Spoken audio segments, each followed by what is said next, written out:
last but not least is Phillis Wheatley. Phillis Wheatley. Thank you, Backpack, for providing the books. This book is called The Decline of African American Theology by Thabiti Onwabwile, From Biblical Faith to Cultural Captivity. I'll be reading here about Phillis Wheatley, who I love that statue of her. Look at that. Isn't that amazing? I mean, I love that statue of her. That picture's a statue, obviously, and it's an amazing statue there. All right, so let me read here about this.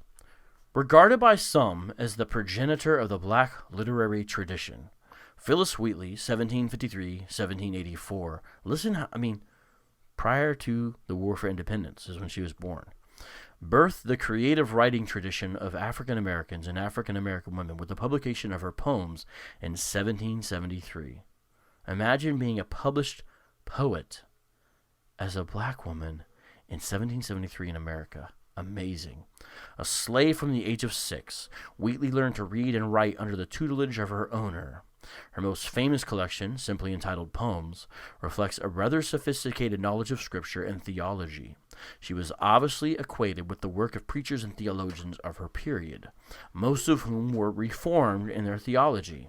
So I mentioned that, well, it's in the book. The next one we're going to do here on Tuesday night is going to be folks who are all reformed. So famous black folks of history who were reformed, or you could say Calvinist. For example, on the death of the Reverend Mr. George Whitefield, written in 1770, provided poetic eulogy for the late evangelist of the Great Awakening. So she eulogized George Whitefield, even though he was a slaveholder. While Wheatley and Hammond were certainly more educated, that's Jupiter Hammond, also an amazing poet, were more educated than most fellow slaves of their period, they were reasonable proxies for Protestant theological thinking prevalent in both the northeastern white American and the African American church.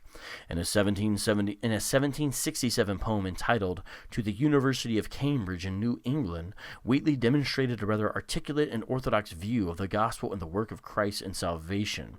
So Thabiti does a good job here of drawing out some of her theology by her poetry, which I really like how he did that. So notice again, a lot of the famous people who accomplished a lot, I say famous, I don't know what I mean by that, but who accomplished a lot within black history are driven by a Christian faith, or that's a big part of who they are. A lot of times that does not get spoken about, unfortunately, as much as it should, so I'm trying to change that by God's grace. Her work was all the more impressive considering she was only about 13 at the time of its composition. Now what are 13-year-olds doing? She wrote this, so this is her poetry. Students, so she's writing to students here at Harvard.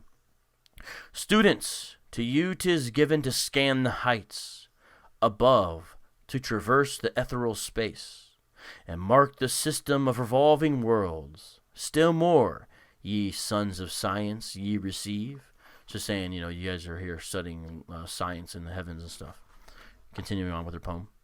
The blissful news by messengers from heaven, how Jesus' blood for your redemption flows. See him with hands outstretched upon the cross. Immense compassion in his bosom glows. He hears revilers nor resents their scorn. What matchless mercy in the Son of God! When the whole human race by sin had fallen, he deigned to die that they might rise again, and share with him in the sublimest skies, life without death and glory without end. Wheatley admonished the students of Harvard, commonly referred to by its location as Cambridge, to pay more attention to the blissful news by messengers from heaven than to their studies in science. I like how she wove that together, Shai Linne's wife, Blair Lynn, has a poem about that, actually, off of one of his albums. This blissful news was the good news of the gospel of Jesus Christ, and the substance of that good news Wheatley clearly posited was the substitutionary atonement of Christ. She seemed to marvel at the matchless mercy displayed in Jesus' blood for your redemption flows and promise of resurrection as he deigned, I think that means designed. What does that mean, somebody? D-E-I-G-N apostrophe D. That's obviously some kind of thing we don't use anymore. What's that mean? He deigned to die that they might rise again, or purposed. Another work, To a Clergyman on the Death of His Lady, comforted a grieving husband, reminding him of Christ's sacrifice on his and his deceased wife's behalf. The promise of that sacrifice was a future eternity with Christ and his wife in heaven. Wheatley, adopting the perspective of the deceased wife in heaven, wrote. So she's comforting him by adopting the perspective of the deceased wife. Listen to this poem. Oh, come away, her longing spirit cries, and share with me the rapture of the skies. Our bliss divine to mortals is unknown, immortal life and glory are our own. There too may the dear pledges of our love arrive and taste with us the joys above. Attune the harp to more than mortal lays, and join with us the tribute of their praise. To him who died stern justice to atone, and make eternal glory all our own. He in his death slew ours. Ooh, that's good. He in his death slew ours. That's the idea of the death of death. Jesus' death kills death. That's a great line. He in his death slew ours. And as he rose, he crushed the dire domination of our foes. Vain were their hopes to put the God to flight, chain us to hell, and bar the gates of light. Ooh, nice. For Wheatley, through the voice of the deceased wife, the death of Jesus was an atoning answer for the justice of God, who died stern justice to atone. Wheatley's picture of God's justice being satisfied in the crucifixion of Christ indicated her familiarity with historical Christian understanding of the atonement.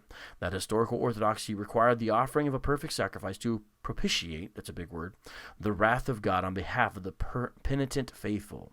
That substitutionary atonement secured ultimate victory over the death owed by the sinner, spiritual foes desiring our banishment to hell and eternal glory all our own. Phillis Wheatley affirmed that conception of the person and work of Jesus in her poetry, and likely represented the religious idea of most of her northern black Christian writers of the period, who were exposed to the strong Orthodox Calvinist theology dominant in the era. Sold into slavery from West Africa. I forgot to talk about that. She actually came from West Africa. Raised in Boston, learned Greek, Latin classics. First black woman to publish a book. Poems include a tribute to George Whitefield, The Cruelty of Slavery. Oh, she has a great poem on the cruelty of slavery. God's Providence as in. So this is an interesting piece right here. On being brought from Africa to America. And I think she's only 13 when she wrote this as well.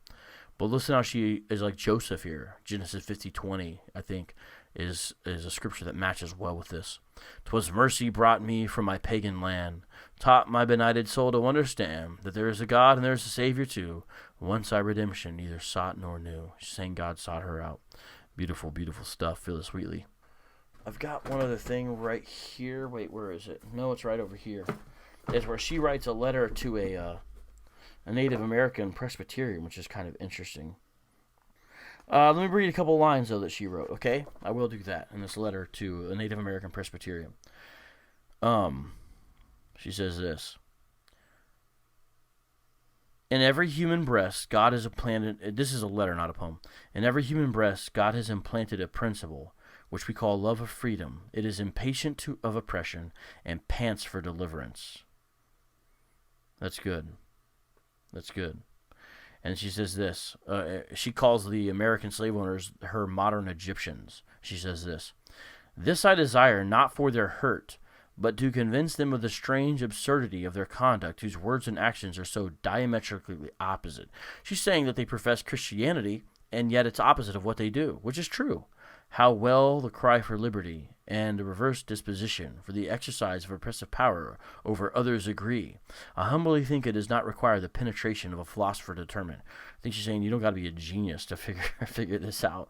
That was dated February 11th, 1774. It's a letter to Samson Occam, who lived 1723 to 1792. And the letter was called Love of Freedom. And again, it's interesting. He was a Native American man who was an ordained Presbyterian. Street apologist. Street apologist. Street apologist. Street apologist. Street apologist. Street apologist. Street apologist.